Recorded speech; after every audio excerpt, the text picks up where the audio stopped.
Yeah, commercials. Who makes the final decision? Right.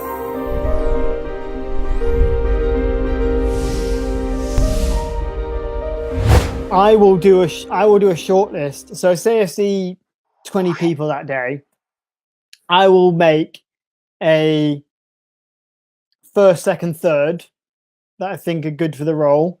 From a combination of factors, either who I think's best, and sometimes that can be different to what I think the client might go for. So the one I think the client might go for might be number two, but for me, like you, I think they're the better actor or they'll bring something different. I'll put that as number one to try and show them a new way of working. Show them a new way of looking at that role. But anyway, so I'll basically boil a day down to three. That'll go to the ad agency.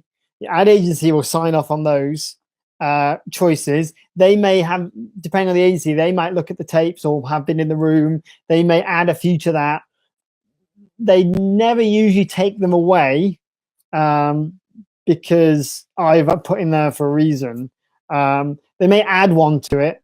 So maybe you got 4, maybe 5, and that'll go to the client. And then depending on your relationship with the client, some of them are really hands-on. So I've had different things. I've been like, Phil, who do you want? Well, I wanted number one. Bing, done. There we go. That's it. Sometimes if one is the wild card, then they'll go, oh, 2, they look good. I'm like, well, obviously they got good because I knew that was the one you're going for. Not to say that person's a bad thing, but maybe I think the other person maybe a slightly more interesting choice. And basically you'll have a meeting and sit down and you'll watch the tapes. And as I say, you'll get some clients are like, or whoever you think, Phil, and you'll get other clients that will watch all the tapes and you'll have to discuss like minutiae of the roles. Meanwhile, this is probably at least a week after the casting. And I've never say never.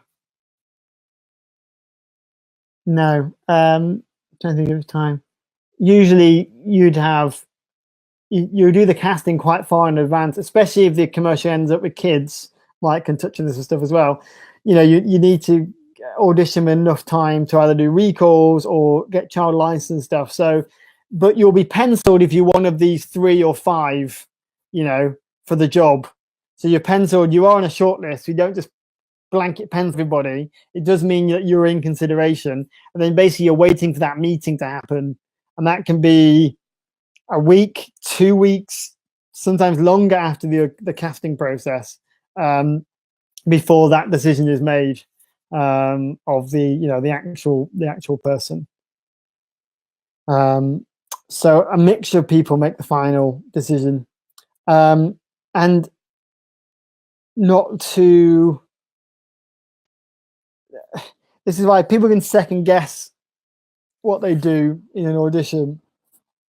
And I've had clients pick the third choice because the second choice they thought was wearing too much makeup, which is a completely bullshit thing.